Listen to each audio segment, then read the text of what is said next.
Intro to Christian Ethics with the Center for Ministry. Hope that you've had a good weekend. You're ready for this next week, week 2, and that you feel the way I do, that last week was a really great week. And I'm excited to spend this week with you. Well, we are going to continue on our introduction to Christian ethics, with really picking up more on the biblical perspective as well as the early church's perspective. I want us to start then with Genesis, at the very beginning of the Bible, that first book of the Bible, of the Old Testament, and looking at specifically the second creation story. Now you get one version of the creation story in chapter 1 through the third verse in chapter 2. But we pick up with verse 4 of chapter 2, and we get a bit more detail. What fascinates me about this passage is that, and in that detail, are the relationships and how it really speaks to us, what it teaches us about relationships and the way God intends for relationships to be, the way God intends for human beings to be. So follow with me here. We start off and God creates the heavens and the earth, but there's no shrubs, there's nothing growing on this earth, on this land, because it says the Lord had not yet made it rain and there was no one to work the ground. So you can't have a garden without someone to care for it, and you really can't have someone to care for it without the ground, without the vegetation. They're symbiotic. And so God has this real sense of symbiosis. You can't have a human without creation. You can't have creation without a human. And one of the other pieces I love, you may hear me keep saying this, I love, I love all of this account. So in there too, then it says that God plants this garden. He plants this place where trees can grow. And then it says, every tree was good for food, and it was pleasing in appearance. Not only did God provide for their physical needs, but also for this spiritual, emotional, maybe even mental pieces of us by giving us aesthetic pleasure, not just what our body needs. So we see this relationship between human and creation, and then of course between God and the human. God will find out, walks through the garden in the cool of the evening. He walks and he talks with his human being. He knows everything about his human being, including the reality that human should not be is not meant to be alone. And so then what God does is begin to create a helpmate for the human. That's what it says. Wants to create a partner, a helpmate. And what does God create first, though? He creates animals. And can you see this? God creates an animal, and God's thinking, wow, maybe this is the helpmate for the human, or here's the helpmate for the human, and he takes it to the human being, and the human, he kind of pets it, looks at it, and then gives it a name. But, he says to God, that's not a helpmate. And God makes another animal and brings, and again, can you see, and he's petting and it's going, bah, bah, and he goes, I think I'll call you sheep. And now there's a sheep, but the sheep isn't adequate for the human. And then comes the moo, moo, and that's not adequate for the human being. And the human knows all of these animals, but yet he just keeps saying, nope, that won't do, that won't do, that won't do. And I think God finally becomes exasperated, and he causes this deep sleep to overcome the human, from which he takes this rib and creates another human being, a woman. the human, the man and the woman in Hebrew, up until this point, this human, this Adam, is not a man. It's an Adam, and Adama is the ground, right? It's clay. So this is, if you will, an earthling that is there. But once the woman is created, we have an Ish and an Isha. We have a husband and a wife, a man and a woman. Now, we've got God walking, talking, knowing as humans. There's the God-human relationship. There's a creation relationship. You can't have creation without a human. You can't have a human without creation. You get this personal, interpersonal relationship, the man, the woman, interpersonal relationship. And the very last verse of chapter 2 says that the man and the woman were naked and they knew no shame, or they felt no shame, depending on that translation. Isn't that awesome? So it's not only talking about God relationships, creation relationship, human relationships, but it's talking about this interpersonal relationship that is so broken for so many of us, probably even I would say for most of us, if not all of us, we deal with this inner brokenness, and there it is within Scripture that we were not meant to feel that brokenness. Now, you may remember the next parts of this story, and this is where the serpent, this wily creature, I believe it says that the most wily or the wiliest of the creatures that God had created comes along and plays this guessing game, or this did God really say game with Eve. And again, I love this where it says that when the serpent asked, is there any tree that you can't eat from, and said that the woman knew that the food was good, right, was pleasing. The woman knew that the trees gave great pleasure, and that she thought, wow, it would be nice to know what God knows. Well, you know that she eats that fruit from the forbidden tree. She shares it with her husband, and as soon as that happens, now we're in chapter 3, and what happens? First thing, they know they're naked. They're ashamed. So right away, that last part of chapter 2 is that they're naked and they felt no shame. But now the first thing that breaks is they know they're naked and they're ashamed. And they hide from God. They're so ashamed that they hide from God. So we have the interpersonal brokenness now, or breakdown. We've got the God-human breakdown where now we have to hide. The man blames the woman. The human relationship breaks. The woman blames the serpent. There goes the creation, human, animal, human, right? Break is right there. So now here are the consequences to all of that brokenness. God says to the serpent and the woman, total breakdown here, she's going to stomp on your head, and her children are going to stomp on your children's heads. And then God says to the man that we're going to keep this brokenness in the garden. Now you're going to toil, you're going to labor, and it's going to produce thorns and thistles, and you're going to have to forage. It's not going to just give it to you. This is broken now.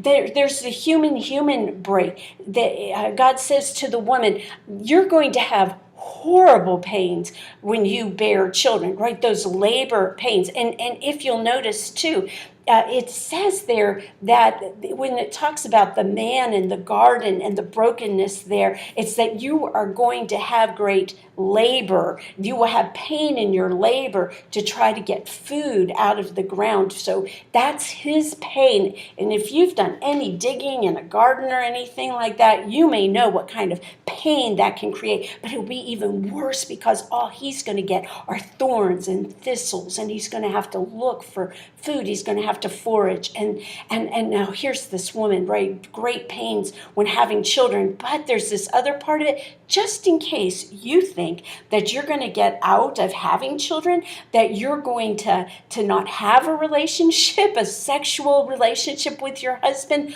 I'm going to put a great desire in you. So there will be this pull and this push. There's this breakdown in this human to human relationship. And as I said, there's the human self-brokenness. And what does God do? Creates clothes. He's going to now to cover over, to stuff in its own ways this shame that now they've taken on. And then what does God do? God tosses the humans out of the garden. And here's that garden where God has walked through the cool of the evening, where he's interacted with his humans, and now it's broken. If you look through the rest of the Old Testament, what you'll see is God's reaching out to try to recreate his relationship with his people.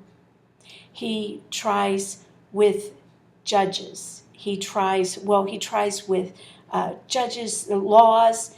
You get judges in there. You get prophets who are, all of these are ways of God begging people to recognize him, to see him, to come back into relationship with him. And over and over again, the people balk and they ignore him. And just the same as I think God got so frustrated with trying to get the human to accept a helpmate, I think he gets frustrated and with all of these attempts to recreate a relationship, knowing how big a breach, how far that brokenness is. And he finally says, I'm going down there myself. They won't listen to my prophets, they won't listen to my Moses, they won't follow my laws. I'm just going down there myself. And so he becomes Emmanuel, right? God in us. He becomes a baby to come alongside us, to come up with us, to try to reestablish that relationship. And I don't know, I haven't fully thought about it until just this minute. So my whole metaphor, my whole example may fall down, warning. But I think about that human creation breach. And I think about Jesus walking on a Sabbath day, picking off heads of grain and eating that. And then the religious leaders who get on him for working on the Sabbath, human creation break, right? We humans have exacerbated that. You get, of course, the human break. Things like Herod trying to kill babies. You get the human break of what happens with the Samaritan, right? And people who won't take care of other people. You get that human self break where people really don't know who they are and live with a guilt and a shame, the Syrophoenician woman. You get the human God brokenness still, that those religious leaders can't recognize God's Son right in front of them. Jesus is here. He's tried. And what do? We crucify him, right? He's sentenced to execution. Here's another piece I absolutely love. The word for resurrection in Greek is anastasis. It means to rise up, or to stand up, but to rise up, anastasis. If you look in the Greek language, if you pull that out, if you go back into its meanings that carry along with that, it also means a restoration to health. Anastasis is to restore to health. It also has the sense of wholeness. It's a restoration of wholeness. And what's another word for wholeness? What's a word in the Hebrew?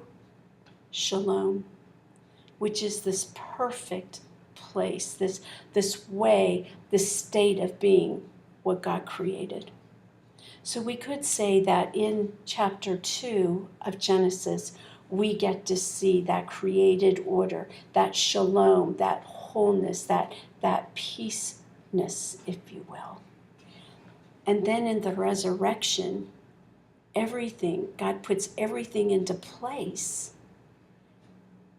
That as Jesus rises, that shalom is restored. And with that, then the restoration of our relationships with God. What did Jesus say? The kingdom is at hand, right? The kingdom is near, he says. We get the opportunities to be in relationship with one another. The birth of the church comes. We get the human self. We don't have to know shame. We've been forgiven. We've been given what we need to move on. We want God to work with us, that human creation, that food is there for us, aesthetically pleasing and good for nourishment and nurturing. But we're still living in that fallen world. And ethics comes along, and a Christian ethics says, this is about relationships. And we can restore our relationships. We can restore this created order to the way God means for it to be. And ethics then are in many ways very codified ways.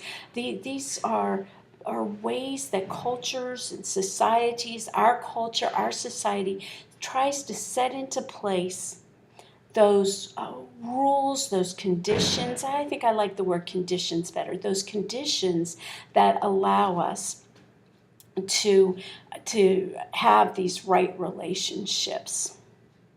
In coming weeks, we're going to talk more about how we can participate more in the writing of relationships, how we can be part of helping Jesus with the kingdom being at hand, how we can be part of the kingdom at hand, if you will. But this week, I want you to reflect a little bit more on this, the thoughts, the scriptural thoughts. We've also got pieces for us to read. We have the vice and virtues. We have the 7 deadly sins are in there. We're going to talk as well about something called the one another's. Many of you may be familiar with the one another's. Love one another. Need to say to you that those one another's speak specifically to one another in the church. So when God is talking to us about one another, John really picks up on these, that he's talking within the church, not beyond. Those are neighbors out there, right? But one another in the church. So those one another's are telling us, this is how y'all are going to treat each other, you Christians, you who are in the church. And then there are these expected behaviors. Expected behaviors are covenants, agreements that are drawn up in congregations. It's one of the key learnings that I try to teach churches. Every church needs these expected behaviors, a covenant of how we're going to treat each other. And in its fullness, then, what we do is we say, if you're going to be in leadership, you have to be not only in agreement, but you have to be practicing these the one another's, but also you've got to be practicing these expected behaviors. This is the bottom line of what we expect. And as new people come to your church, you're able to say and really have a mandate to say that this is what we believe and this is how we treat one another. So if you are in agreement with that, please, we really want you here. If you're not, then maybe you need to be somewhere else. There can also be used to move people out of leadership positions when they are not living up to those standards, those agreements that we've set. Now, there's a whole lot more I can say about that. You might want to ask about that on the discussion forum this week. It can be not so welcomed by some of us. We've gotten pushback with that from time to time. But I will also tell you that if you are about to do or you want to do any kind of transition within your congregation, if you want to go to a next level, to another place as a congregation, to a more faith-filled, more faithful congregation, you need to have expected behaviors in place. Because there will be great conflict, and you want to make sure that everybody is on that page about how you're going to address and deal with conflict. But that's not today's or this week's topic, is it? We're going to talk about relationships. We're going to look at different ways we can look at relationships. You've got your readings to do to add on to this. You're going to find questions there on the discussion forum, and that's where I'm going to see you. Have fun, keep up the great work, and have a great week.